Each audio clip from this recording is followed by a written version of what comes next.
سلام، شبتون بخیر. من امشب به صورت خیلی خودجوش برای این اپیزود شبانه یک ایده به ذهنم رسید و اون ایده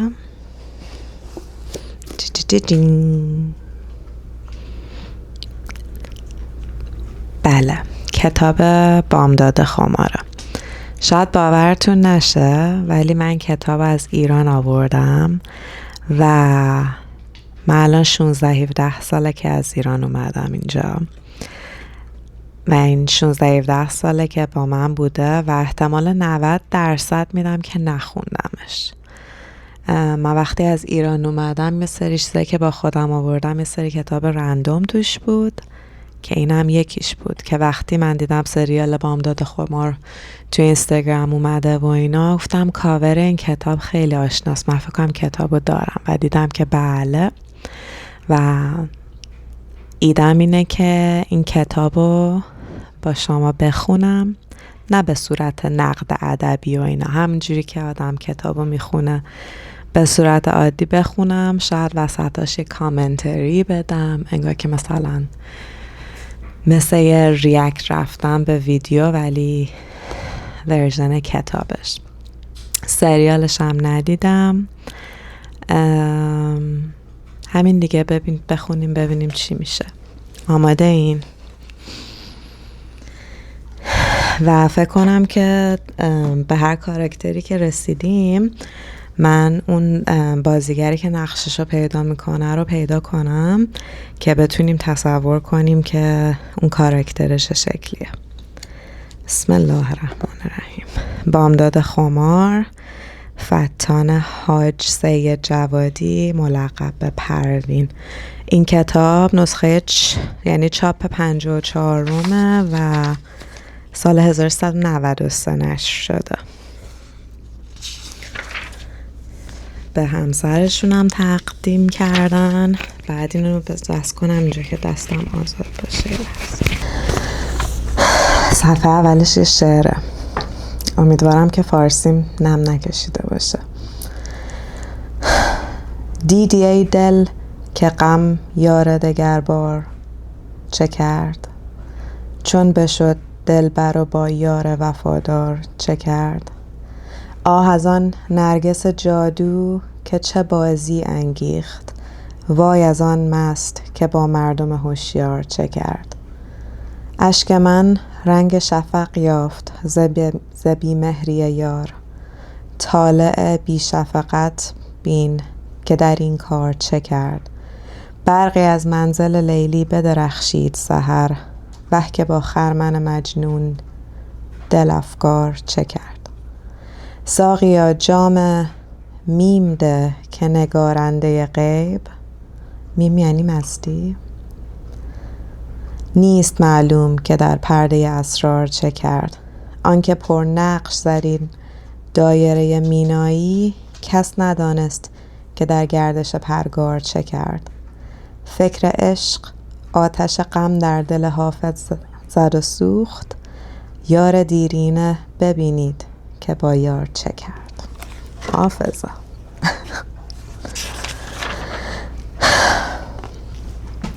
مگر از روی نقش من رد بشوی. اینطور حرف نزنید مامان، خیلی سبک است. از شما بعید است. شما که میدانید من تصمیم خود را گرفتم و زن او میشوم. پدرت ناراضی است سودابه، خیلی از دستت ناراحت است. آخر چرا؟ من که نمیفهمم. خیلی عجیب است ها. یک دختر تحصیل کرده به سن و سال من هنوز نمیتواند برای زندگی خودش تصمیم بگیرد. نباید خودش مرد زندگی خودش را انتخاب کند؟ چرا؟ میتواند. یک دختر تحصیل کرده امروزی میتواند خودش انتخاب کند. باید خودش انتخاب کند. ولی نباید با پسری ازدواج کند که خیلی راحت دانشکده را ول می کند و می رود دنبال کار پدرش. این همون نجاره است؟ من فکر کردم پولدار نبودش. نباید زن پسر مردی شود که با این ثروت و امکاناتی که دارد میتواند پسرش را به بهترین دانشگاه ها بفرستد، به او میگوید بیا با خودم کار کن. پول توی گچ و سیمان است. نباید زن مردی بشود که پدرش اسم خودش را هم بلد نیست امضا کند. سودابه، در زندگی فقط چشم و ابرو که شرط نیست. پدر تو شبها تا 1-2 ساعت مطالعه نکند خوابش نمیبرد. تو چطور میتوانی با این خانواده زندگی کنی؟ با پسری که تنها هنر مادرش این است که غیبت این و آن را بکند. خب تو هم که خودت داری غیبت این و اون رو میکنی. بزرگترین لذت و سرگرمیش در زندگی سرک کشیدن و فضولی کردن در امور خصوصی دیگران است. تو نمیتوانی با اینها کنار بیایی. تو مثل این پسر بار نیامده ای. تو سودابه از جای خود بلند شد. مامان، من به پدر و مادرش چه کار دارم؟ اشتباه میکنی. باید کار داشته باشی. این پسر را آن مادر بزرگ کرده. سر سفره آن پدر نان خورده. فرهنگشان با فرهنگ ما زمین تا آسمان فرق دارد. سودابه دستها را به پشت یک صندلی تکیه داد و به جلو خم شد. پس فقط ما خوب هستیم؟ ما اصالت داریم؟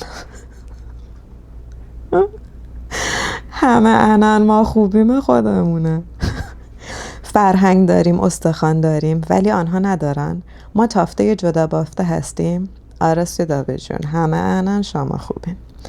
نه، اشتباه نکن. آنها هم در نوع خودشان بسیار خوب هستند. نه آنها بد هستند و نه ما خوب هستیم. ولی موضوع این است که ما با هم تفاوت داریم. اعتقادات ما، روش زندگی ما، تربیت ما دو خانواده و سلیقه ها و اصول ما با هم متفاوت است. من نمیگویم کدام خوب است کدام بد است. فقط میگویم ما دو خانواده مثل 2 خط موازی هستیم که اگر بخواهیم به هم برسیم میشکنیم. پس من نباید عاشق بشوم، نباید انتخاب کنم. بله، من حق انتخاب ندارم. باید بنشینم تا پسر فلان و دوله و نوه بهمان و سلطنه به خواستگاریم بیاید. باید نه سودابه، سقسطه نکن. سفسطه، ببخشید. ما نمیگوییم انتخاب نکن، فقط میگوییم چشمهایت را باز کن. گول سر و ظاهر و کت و شلوار را نخور. انتخاب کن ولی با چشم باز. کورکورانه تصمیم نگیر. فقط زمان حال را در نظر نگیر. از خر شیطان پیاده شو. خودت را به خاک سیاه ننشان و کمی فکر کن. با خودت لجبازی نکن. ما از خدا میخواهیم تو ازدواج کنی. چه بهتر که با مردی ازدواج کنی که خودت او را انتخاب کرده ای و دوستش داری. ولی نمیخواهیم بدبختیت را ببینیم. به همین دلیل هرگز با این ازدواج موافقت نخواهیم کرد. بالاخره خودش میتونه انتخاب کنه یا نمیتونه؟ سودابه روی از پنجره برگردانید. گوش کن مامان، این حرفها را بریز دور. استخوانها را بریز دور. من گفتم که یک دختر تحصیل کرده امروزی هستم. شما هم که الحمدلله تمام دنیا را گشته اید. باید بدانید دیگر نمی شود دخترها را به زور تهدید و مشت و لگد شوهر داد. من از اون دخترهای 100 سال پیش اندرونی نیستم که سر عقل نیشگانشان می گرفتن تا بله بگویند. آن دوران گذشت. خوب است که بابا ادعای روشنفکری هم دارن. والا. مادر با لحنی دردمند گفت نه خیر سودابه خانم. آن دوران هرگز نمی گذرد تا وقتی که دخترها و پسرها عاشق آدمهای نامناسب و نامتجانس می شوند. این مسئله همیشه بین پدرها و مادرها و پسر و دخترها بوده، هست و خواهد بود تا وقتی که پدرها و مادرها چاه را بر سر راه فرزندانشان میبینند ولی نمیتوانند چشم آنها را باز کنند و مثل گندم برشته بالا و پایین میپرند. سودابه حرف مادرش را قطع کرد. و میخواهند به زور آنها را به آدمهای کج و کله استخواندار شوهر بدهند یا دختر ترشیده فلان و دوله را به ریششان ببندند. آهان، ولی نه مامان، من یکی زیر بار حرف زور نمی روم. آخر چرا نمی فهمید؟ این زندگی من است. می خواهم به میل خودم آن را بسازم. عهد شاه وزوزک که نیست. برقی در ذهن دختر جوان درخشید و با چشمانی خندان و قیافه‌ای پیروزمندانه افسود تازه در عهد شاه وزوزک هم خیلی از دخترها از خود اراده نشان میدادند. زیر بار حرف زور نمی رفتند. خودشان زندگی خودشان را می ساختند. عمه جان را ببینید، مگر جلوی چشمتان نیست؟ مگر او زن مردی نشد که میخواست؟ هان نشد؟ چشمان مادر یک لحظه از وحشت و درد گشاد شدند. نگاه خیره‌ای به دخترش انداخت. دختر جوان با آن چشمان درشت میشی و موهای پشت مواج، بینی یونانی و لبهای خوش ترکیب و پوست زیتونی، بیا از همون موقع داشتن دخترها رو به عمل جراحی تشویق میکرد. بینی یونانی دیگه چیه؟ بینی یونانی و لبهای خوش ترکیب، بیا بوتاکس چی میگن؟ فیلر و پوست زیتونی، اینم سولار. سرسختانه و مبارزه جویانه در چشم مادر خیره شده بود. زیبایی او دل مادر را بیشتر به درد می آورد. دختر تحصیل کرده روشنفکر و هنرمندش با پشتوانه معتبر فامیلی و به قول خود سودابه و قدیمی ترها اصیل و استخواندار، عاشق تنها پسر یک خانواده تازه به دوران رسیده جاهل شده بود که دری به تخت خورده و ثروتی گرد آورده بودند. پدر و مادر بیچاره سودابه حتی جرئت نداشتند تا درباره سابقه این خانواده تحقیق کنند. خوب می‌دانستند سابقه درخشان و آبرومندی در کار نیست و بهتر از قضیه را مسکوت بگذارند. مادر آرزو داشت این پسر از خانواده‌ای بود که دستی تنگ و فکری باز داشتند. خانواده کوچک و شریف و خوشنام. در آن صورت وضع فرق می‌کرد. هیچی دیگه. ولی متاسفانه چنین نبود. افسوس که این حرفها به سر جوان و خام این دختر زیبارو فرو نمی رفت. به سر این اساره شیرین زندگی، به سر این ناز پرورده سختی نکشیده، گوهری که میخواست به دامان خس بغلطد. چقدر هندونه زیر بغل این سودابه میذارن. واقعا که این دختر چقدر به عمه‌اش شبیه بود. نه تنها سر و شکل و سرابهای وجودش، بلکه تمام خصوصیت اخلاقیش. انگار که عمه دوباره جوان شده بود. خیلی به عمه ها ارادت داشتن از همون موقع. مادر سکوت را شکست و به سخن درآمد. صدایش اندوهگین و ملایم بود. بیچاره بود، مستعسل بود. به ملایمت پرسید: همین عمه جان خودمان را میگویی دیگر؟ دختر با لجبازی ادای او را درآورد. بله، همین عمه جان خودمان را میگویم دیگر. حالا او خوشبخت است، خیلی عاقبت به خیر شده. یعنی اصلا این خانومای ایرانی، اینم عمه هم که میشه خواهر شوهرش. حالا یارو بدبختم شده، چرا به روش میاری جلوش؟ دختر با خشم و حرارت پاسخ داد: بله خوشبخت است. خوشبخت‌تر هم میشد. البته اگر آقا جان بنده، پدر استخواندار و محترم ایشان، زندگی را به کام آنها تلخ نمی کرد. پشت به او نمی کرد. آنها را طرد نمی کرد. مادر مکسی کرد و پوزخند تلخی زد. ببین سودابه، بیا با هم قراری بگذاریم. پدر است از من خواسته به تو بگویم فکر این پسر را از سرت بیرون کنی، فراموشش کنی، دیگر حرفش را هم نزنی. ولی من با تو قرار دیگری میگذارم. مگر نمیگویی عمه‌ات در عهد شاه وزوزک عاشق شد؟ مگر نمیگویی تمام قید و بندها را پاره کرد؟ مگر نمیگویی عمه چنین و چنان کرد؟ فکر میکنی ارزشش را داشت؟ مگر معتقد نیستی که کار درستی کرد که پافشاری کرد و به آنچه میخواست رسید؟ چرا؟ همین را میگویم و معتقد هستم. خب بیا قرار بگذاریم هرچه عمه جان گفت همان باشد. اگر گفت زن او بشوی، اگر گفت زن او بشوی بشو، اگر گفت نشو قبول کن و نشو. راضی هستی؟ سودابه مکث کرد و به فکر فرو رفت.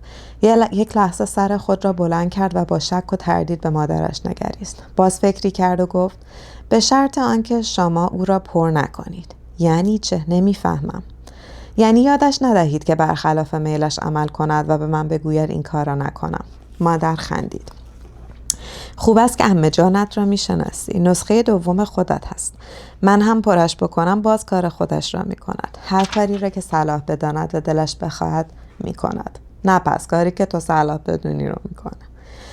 ولی من قول میدهم به شرط آنکه تو هم قضاوت او را قبول داشته باشی و به حرفهای او گوش کنی.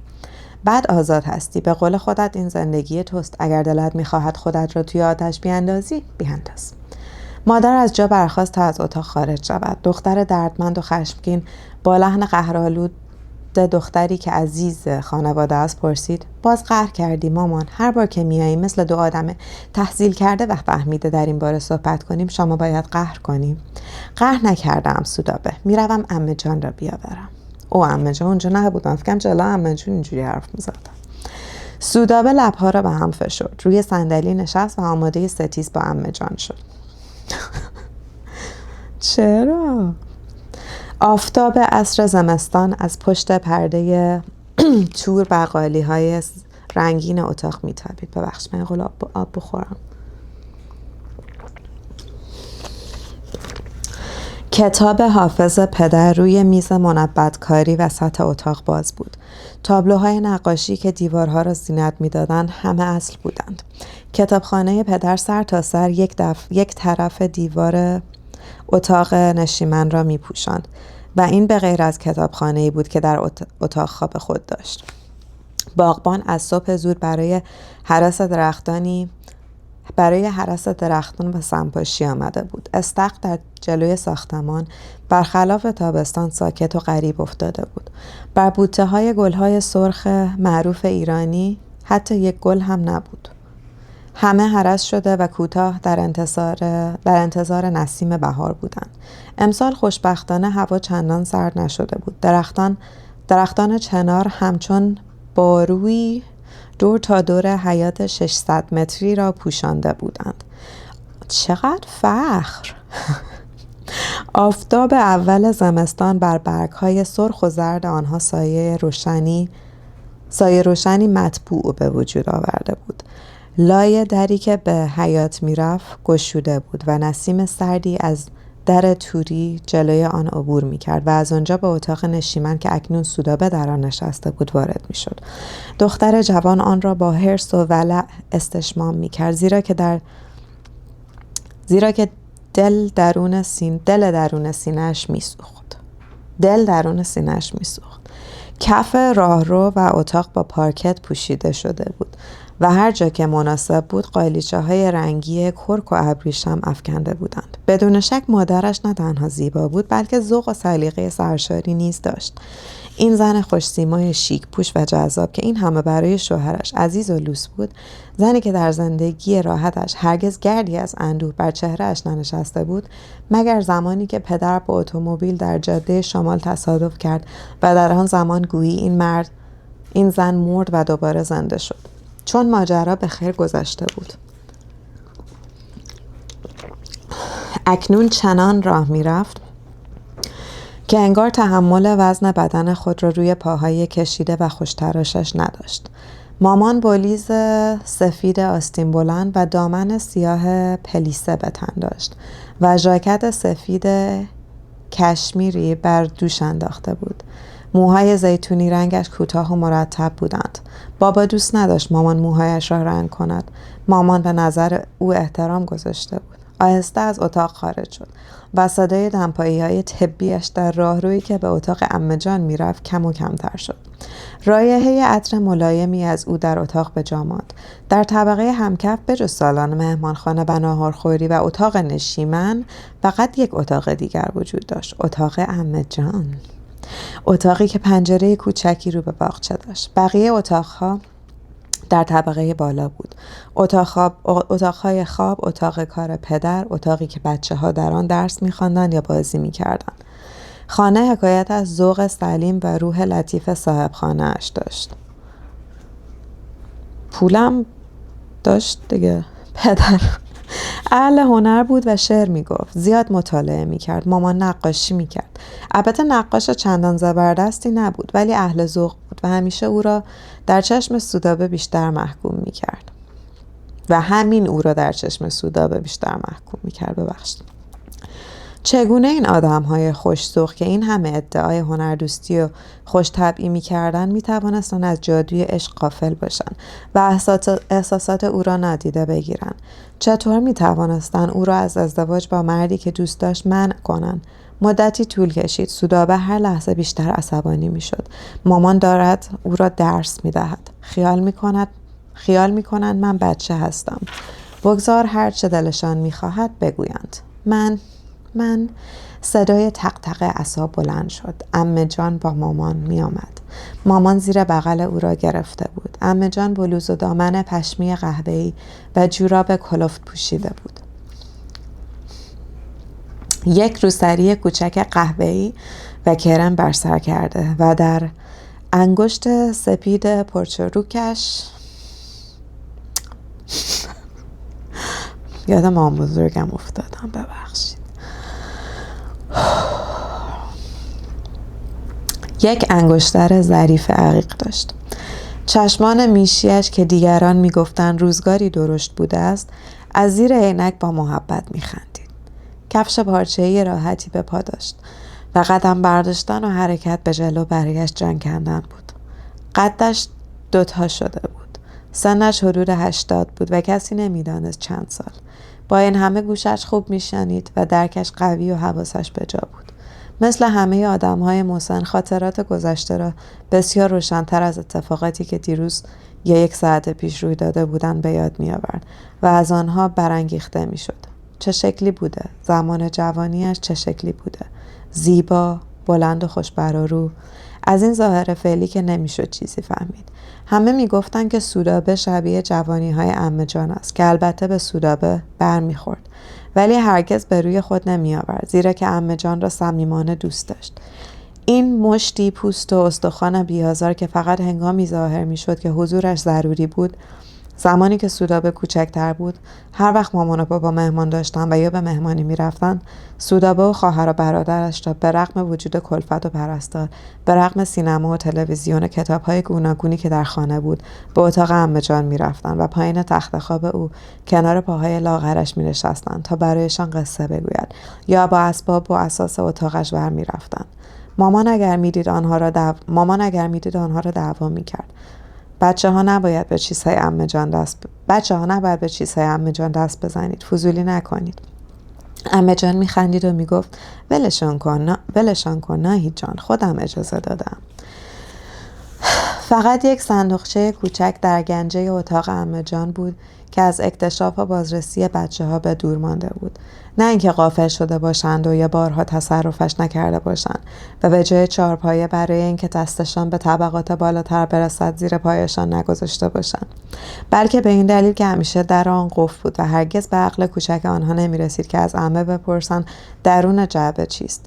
به جز این جعبه یک تار نیز به دیوار اتاق عمه آویخته بود. سودابه تا به یاد داشت این تار در آنجا بود. یک تار کهنه عتیقه. این تار انگار حرمتی داشت که حتی بچه ها نیز به سوی آن دست دراز نمی کردند. به جز یک بار که پیمان برادر کوچکتر سودابه از حد خودش تجاوز کرد. در آن موقع سودابه 15 ساله و پیمان 8 ساله بود. پیمان بی مقدمه دوان به سوی تار رفت و دست دراز کرد تا آن را بردارد و گفت عمه جان میخواهم برایتان تار بزنم. دستش به دسته تار خورد و ناگهان تار از دیوار جدا شد. سودابه برای اولین و آخرین بار در عمرش صدای فریاد عمه جان را شنید. ای وای، دیدی شکست؟ این فریاد سودابه را از جا کند و درست در لحظه سقوط تار را در میان زمین و هوا گرفت. چشمان عمه جان از حدقه در آمده بود. سر و سینه را به جلو مایل کرده بود و دستها را به سوی تار دراز کرده بود. گویی تار در هنگام سقوط تغییر جهت میداد و تصمیم میگرفت که به سوی تخت عمه جان پرواز کند و کنار او فرود آید. پیمان هم ترسید. رنگش پریده بود. نه، از عمه جان نمیترسید. از شکستن چیزی میترسید که اکنون همه فهمیده بودند گویی جانشینی نمیتوانست داشته باشد. انگار شیشه عمر عمه جان بود. نمیدونم چقدر احساساتی میشه. سودابه تار را به دقت در جای خود قرار داده بود و آن وقت به سوی پیمان برگشته و تهدیدی را که بارها قول آن را داده بود عملی کرده بود. چنان پس گردنش زده بود که صدای سگ بکند. باریکلا عمه جان. بعد از آن تار از دست بچه ها در امان مانده بود. عمه جان می آمد و بوی گندم و شاهدانه را با خود می آورد. امکان نداشت سر گنجه عمه جان بروید و کیسه گندم و شاهدانه در آن پر و آماده تعارف نباشد. نه اینکه شکلات و کیک و آب نبات نداشته باشد. عمه جان انگار در اتاقش مغازه شکلات و آدامس و آب نبات فروشی داشت. همیشه هم از بهترین نوع آنها. همیشه میگفت این شکلات را بگیر پیمان جان، ولی بعد از شام بخوری ها، وگرنه مامان دعوایت میکنن. چه مامان اهنی داشتن، فقط تو حال این بچه ها رو میخواسته بگیره.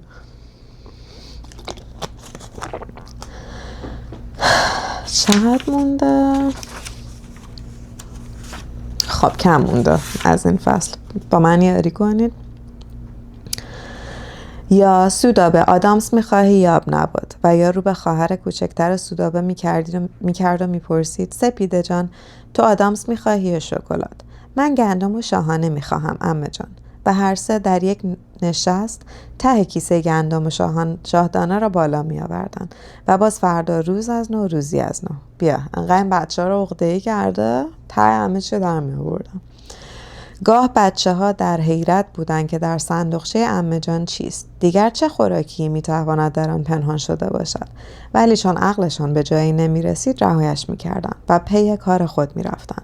اکنون مامان در حالی که با یک دست زیر بازوی عمه جان را گرفته بود و با دست دیگر آن جعبه را حمل می کرد، دل در سینه سودابه فرو ریخت. گویی حضور آن صندوقچه چوب به شمشاد قدیمی، اینو تو اینستاگرام دیده بودم، پر نقش و نگار، گویی حضور آن صندوقچه چوب شمشاد قدیمی پر نقش و نگار سندی بود که بیش از همه او را محکوم می‌کرد. عمه جان نشست و صندوقچه روی میز مقابل او قرار گرفت. مامان جمیله را صدا زد تا برای عمه جان چای بیاورد.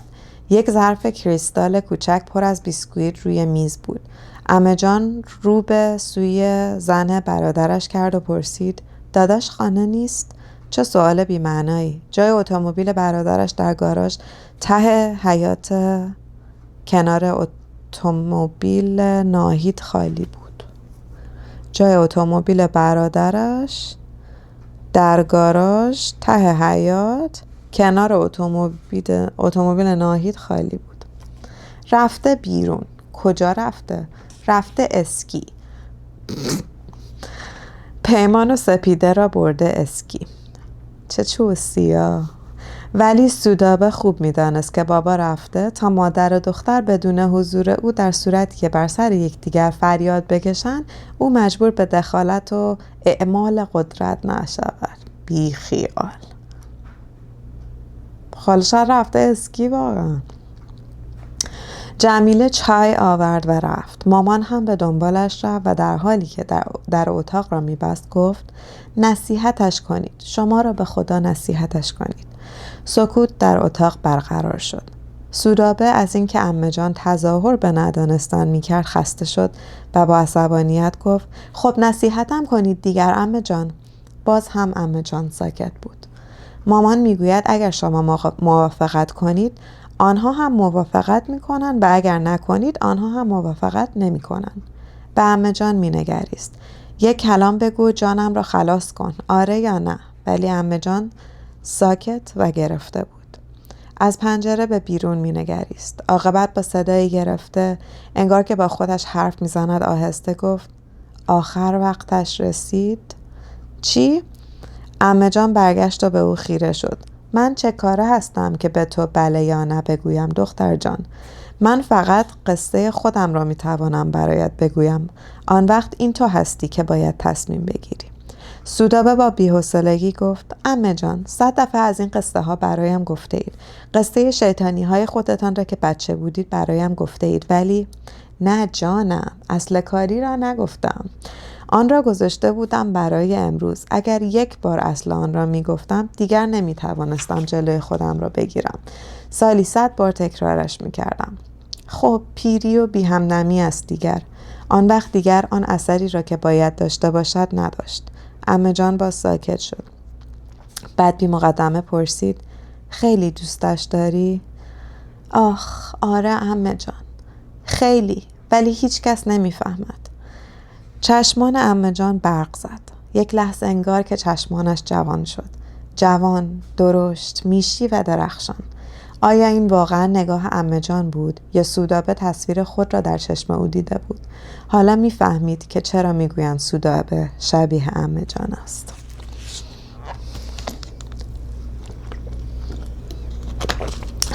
من میفهمم و باز ساکت شد.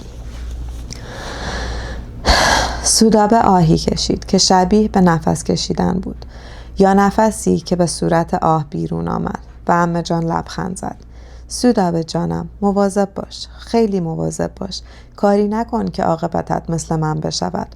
تنها، بدون فرزند، در خانه این و آن مزاحم و سربار باشی. نه، من ناشکری نمی کنم. نسبت به پدرت حق ناشناس نیستم. میگم مرا در خانه خودش جا داده، اموال مرا سرپرستی کرده. نمیگویم در حق من کوتاهی کرده. زحمتم را کشیده. تمام اموال من مال شما هاست، مال بچه های برادر و خواهرهایم. نوش جانتان، من که وارثی جز شما ها ندارم. پس با پول عمه جان میرن اسکی و این خونه و اینا رو دارم. با این همه خودم شرمنده ام. میدانم که سربار مادرت هستم. ببین عمه جان، نه عزیز دلم، گوش کن. مادرت هم با من مهربان بوده. فکر نکنم. دختر خود من است. ولی خب بالاخره هر زنی خواهان یک زندگی زناشویی تنها و مستقل است، بدون مزاحم. من خوب میدانم چه میگویم. خیلی سخت است آدم را بنابر ملاحظاتی تحمل کنند. آخ جان دلم، هرچه اطرافیان مهربان باشند، باز هم بچه خود آدم که نیستن. بچه آدم بدش هم خوب است. اگه توی سر آدم هم بزند شیرین است. عمه جان، پس ما چی؟ جای بچه‌های شما نیستیم؟ چرا عزیزم، چرا؟ مخصوصا تو که خود من هستی. روزی 100 دفعه خدا رو شکر میکنم که تو در این خانه هستی. هر وقت از بیرون میایی و از اتومبیل مادرت پیاده میشوی، 10 دفعه قربان صدقه قد و بالایت میروم و انیکات میخوانم و از دور به طرفت فوت میکنم. دعا میکنم الهی سفید بخت بشوی، هر سه‌تان سفید بخت بشوید. الهی از دست خودتان نکشید. دلم میخواست هیچ وقت این صندوقچه را جلوی تو باز نمیکردم. تو این چیزها را میدانستی؟ سودابه هیچ نمیدانست. عمه جان به جلو خم شد و یک کلید قدیمی از زنجیر طلایی که به گردن داشت بیرون کشید و در صندوقچه را گشود. سودابه با حیرت گفت عمه، پس کلیدش اینجا بوده؟ عمه خندید. آره شیطونکا، هر ستایتان از بچگی دنبال کلیدش بودید مگر نه؟ در صندوقچه جز مقداری خرت و پرت کاغذهای زرد شده، یکی دو عکس و یک طلاقنامه هیچ نبود. این بود صندوقچه قیمتی عمه جان. درون آن نه عروسک بود، نه شکلات، نه کش تیر و کمان برای گنجشک‌ها و نه پارچه و پولک برای دوختن لباس عروسک ها. از هیچ یک از آن اشیایی که در دوران کودکی برای سودابه و خواهر و برادرش حکم گنج را داشت خبری نبود. حتی لواشک و قرقروت و آلبال خشکه هم در آن پیدا نمیشد. پس برای چه او در این صندوقچه تا این حد بی ارزش را قفل می کرد؟ عمه جان چای خود را نوشید. در مبل فرو رفت و به عقب لم داد و دسته عصا را به دست گرفت. دو پای خود را دراز کرد. مچ پای چپ خود را روی مچ پای راست انداخت. چپ و راستش خیلی مهمه. اولین بار بود که از درد پا نمی نالید. به چشمان سودابه نگریست و با محبت پرسید اگر از اولش برایت بگویم خسته نمیشوی؟ سودابه با اشتیاق گفت نه عمه، نه، خسته نمیشوم. تازه رسیم فصل اول. چه باحال. پس این عمه داره تعریف میکنه که چی شده. یعنی کاراکتر اصلی جوونی این عمه است که الان برادرزادش داره مثل خودشه. خیلی باحاله. ببخشید اگه اولش یه ذره توپق زدم و گلوم گرفت و یه ذره احساساتی هم شده بودم این وسط. اگه گوش کردین تا اینجا با من دمتون گرم. اگه کنجکاوین ببینین چی میشه و چه جوریه و اینا، برگردین تازه برای فصل اول. دیگه بریم بخوابیم. شبتون بخیر.